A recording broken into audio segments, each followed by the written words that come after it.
Good evening, church family. Good to see everybody on a cool night. I guess winter is on its way here soon. Announcements this evening. The deadline to sign up and pay for the church holiday party is tonight. See Paul or Kim Gentry with any questions. Details are in tonight's bulletin. The 2024 intent cards were passed out to families on Sunday, December 3rd. Please place the completed card in the box provided in the front foyer and the fellowship room. Please return your completed card by the end of PM service on Sunday, December 17th. If you have any questions, please see Chuck Inslee or Michael Greenfield. Ladies' Ornament Swap is on December 16th at 10 a.m. This is for all ladies of the congregation. And if you're visiting with us tonight, we are very glad to have you. We ask that you come back and see us at any time possible. And we also want to let you know our service hours, 9 a.m. worship on Sunday mornings, and Bible classes immediately following that for all ages. And we also have PM worship at 6 p.m. Tonight, in our devotional service, Will Strickland will be leading songs. Sean Clark, our devotional time, and Ryan Strickland with a prayer. Yes, sir.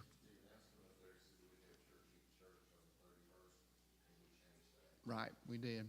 So just to let you know, the elders met yesterday, and we discussed a change on that. That'd be the New Year's Eve. I was about to say not Christmas Eve, but New Year's Eve. We were talking about the church eat church format in the past, but we believe we'll just have a normal service and then meet back for 6 p.m. on the 31st, and there'll be an opportunity after service for a fellowship opportunity for New Year's Eve like we usually do. So just want to make everybody aware of that, regardless of what the screen says. Please check your bulletin on Sunday morning on that as well. Thank you. Come on up.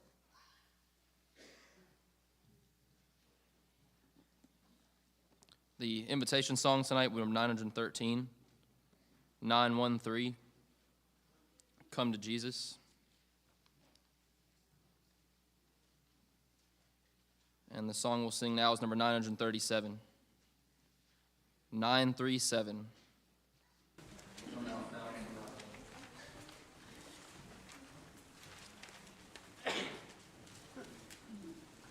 Come thou fount of every blessing, to my heart to sing thy praise. Streams of mercy never ceasing, call for songs of loudest praise. Teach me ever to adore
One of the questions that I think probably gets asked most in a day in this building is, how you doing?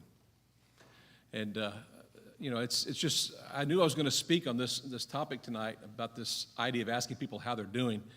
And so I made up my mind before I came in the building I wasn't going to ask anybody how they were doing. And I couldn't stop. It's like when you have a baby, or, when you're about to be a parent and you see another parent already has a baby, lick their thumb and rub something off their face. That's gross. And I said, I will never do that. And it was like looking at the sun. You're not supposed to, but I just could not stop. Licking and rubbing.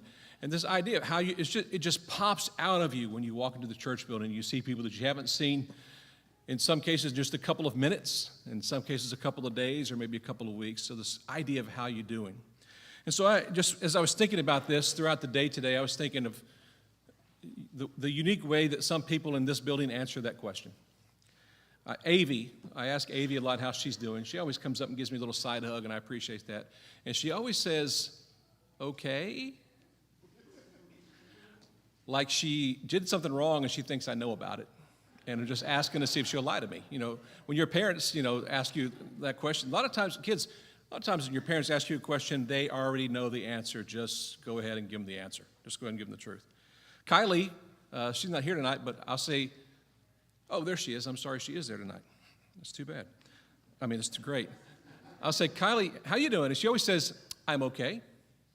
And then she always says, and how are you? Oh, always, I'm okay. And how are you? And okay is good. I like that. Brother Aubrey will say, very well, and then adjust his glasses like this right here. Every time. David Waldron says, he uses the proper grammar as well. He says, doing well. And he's saying that ever since I've known him. Jason King is I. He answers the question, how are you, like Nick Saban answer every question in an interview, all right. And so he's all right. I appreciate that. Which is also proper. That's right. Proper Southern English. That's right. Josh says, I'm playing the game and winning. That's boring. He needs to change it up, right? I asked Paul Gentry, is Paul here tonight? Paul always says, tired. He is so tired, he can't pronounce the word tired. Is Kim here? And if I was Kim's husband, I'd be tired too, because she is 1,000 miles an hour all the time. Have you ever asked someone how they're doing and they had the audacity to tell you? Well, if you must know, and then there's you wanted I'm fine, I'm all right, I'm doing well, and you get the story, right? The story. And a lot of times, you're saying, how are you, as you're walking, and that person makes you break your stride because they have the audacity to tell you how they're doing. And that's kind of what I want to focus on tonight. When we ask each other, how are we doing? Do we really care? Now, I know it's, like I said, I couldn't stop myself from saying it tonight, and you kind of expect a short answer. But I'd like everyone to be on the lookout for the person who has a story to the question, how you doing? Because that person might need something that you have, or they might need something that someone you know has that can help them to truly improve their life. When someone asks me, how are you doing? I think a proper answer might be, I'm safe, and I'm sanctified, and I'm saved. That's how I'm doing.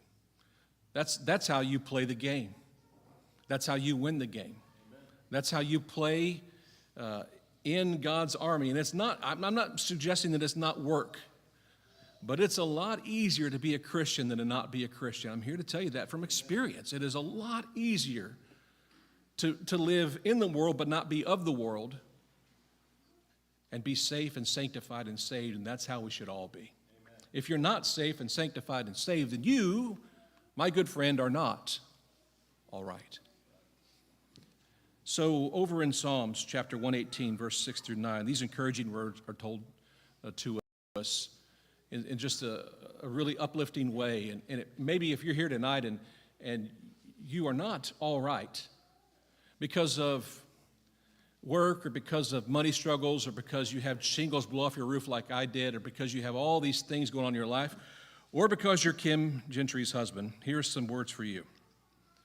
The Lord is on my side. I will not fear. What can man do to me? The Lord is on my side as my helper. I shall look in triumph on those who hate me. It's better to take refuge in the Lord than to trust in man. It's better to take refuge in the Lord than to trust in princes. Isn't it nice to know that when someone says, "How are you?" you can say with confidence, "How am I? The Lord is on my side." If you're here tonight and you're not a Christian, then you're missing a partner who will stand by you, who will advocate for you, who will love you, who will show mercy to you, who gave you his ultimate sacrifice because he loves you, and who will sanctify and save you so you'll be safe and you'll be all right. If you're here tonight and you're not a Christian, then don't delay. It's cold outside right now, and the thought of getting all wet in the baptistry might not be that attractive to you, but it is worth it. Amen. If you're here tonight and you're not a Christian, make that right tonight. Or perhaps you're here tonight and you are a Christian, but if you really have to take inventory of your life, and if someone really asks you, perhaps even in a grand way, really, how are you? Perhaps you're like, I've got a few challenges that I need some assistance with. Then you're here at the right place at the right time with the right people. Once you come, we'll stand and sing to encourage you. Come to Jesus, he will save you, though your sins as crimson glow. If you give your heart to Jesus, he will make it white as snow. Come to Jesus, come to Jesus, come to Jesus, come to Jesus, come today. Come to Jesus, come to Jesus, come to Jesus, come today. Come to Jesus, dying sinner, other Savior there is none. He will share with you his glory when your pilgrimage is done. Come to Jesus, come to Jesus, come to Jesus, come to Jesus, come today. Come to Jesus, come to Jesus, come to Jesus, come today.